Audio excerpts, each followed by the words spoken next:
Good morning. And as I see done on many lives, say it 3 times. Good morning. Good morning. Good morning. I am here this morning to talk about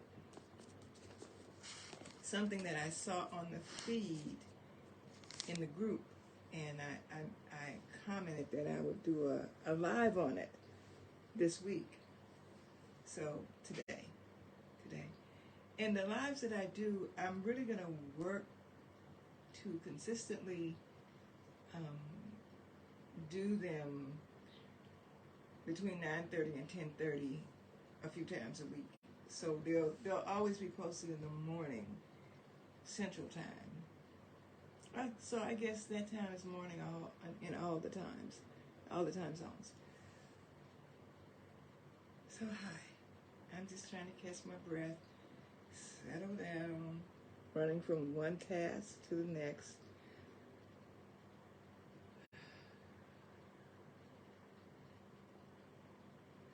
I want to be fully present with you. So I made some notes so that I am fully present. So like I said, I saw on the feed some conversation about guilt. And I committed to doing a live on guilt.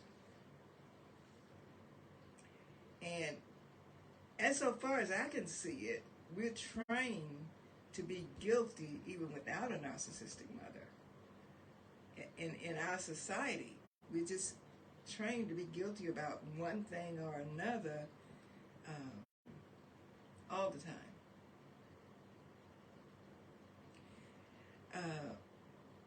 So not only at home, but in society, we get to hear mother is said in a godlike voice, like your mother. You can't do anything that might make your mother unhappy. And the church does it. Honor your father and mother that your days may be long in this life. And I'm talking about the Christian church now. So there's no room made anywhere for the kid that's experiencing a narcissistic mother.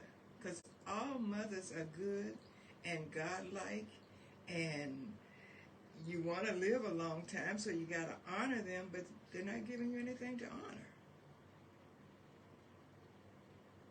Just a lot of wishing things were different. It's unholy to think, say, or feel anything negative about the mother. So that is so guilt engendering. It's like guilt is built into the package. And so feelings of having no place to go, nobody to talk to, causes many of us who had narcissistic mothers to retreat within ourselves, to just go inside. And then on the other hand, we act out. We act out, trying to bring attention to ourselves. So somebody see me, look at me. And usually, act out in itself means that it's not a positive behavior. It's usually what would be called a negative behavior, fighting, stealing, sexual promiscuity, overeating, all of these things that are self-destructive, but an attempt to say, look at me, I'm hurting, somebody please help me, help me, help me. So that's just a few of the behaviors. There's more. There's absolute more.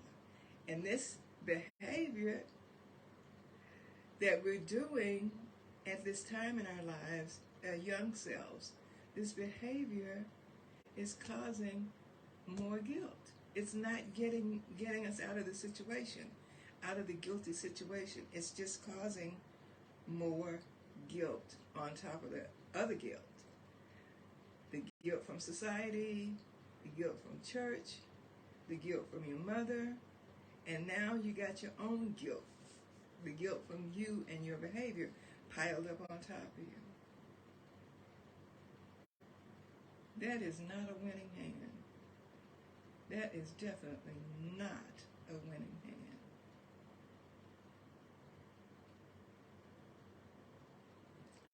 It's built in. The guilt is built in. For some, your mother has transitioned already. And then you just pick up where she left off. You take on the job of keeping you guilty. So those tapes that were placed in your consciousness, in your thoughts, you start to replay them. Whatever they were. You're not smart enough. You're so stupid. Don't you know that? You know?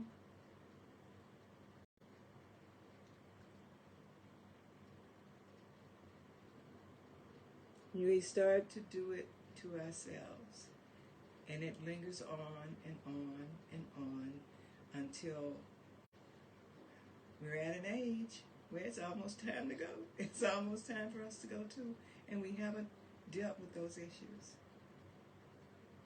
The one thing in working with my clients that I know they all want to live a happy life without all those tapes playing, without all of those names, negative names of themselves being replayed and replayed in their head, and the limiting beliefs about what they can do and who they are.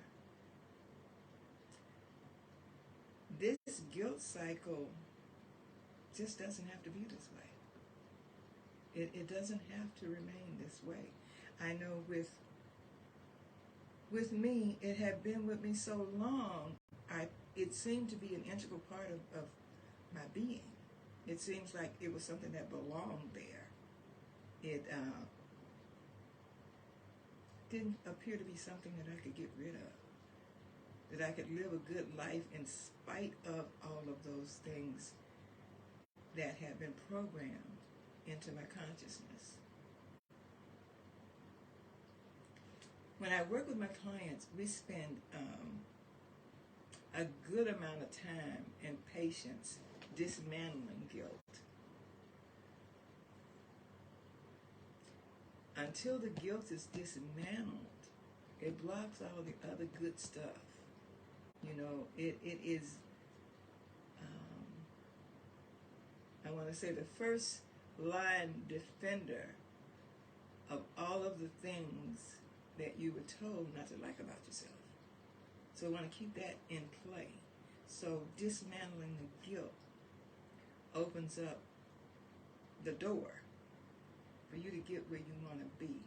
We all have dreams and ideas of how we want our life to be. We had them since we were kids. How I want my life to be like this. And it didn't turn out that way. Some of us even married someone to keep that going, to keep that guilt going. That was like our mothers. We married them. We didn't know anybody else to marry, you know? That was comfortable. We know how to deal with that. But it doesn't have to be. It doesn't have to be like that. So I am right now going to check and see if there are any comments or questions. And if not, I'll sign off. But this isn't the last time. This isn't the last time that we are going to visit guilt and how it affects us. Because it doesn't have to be this way. I found some answers, and I will definitely share them with you. I found a way out. I found a way to be the person that I've always wanted to be. And I help other women do the same. It doesn't have to be this way. All right, I will be back on live on Friday.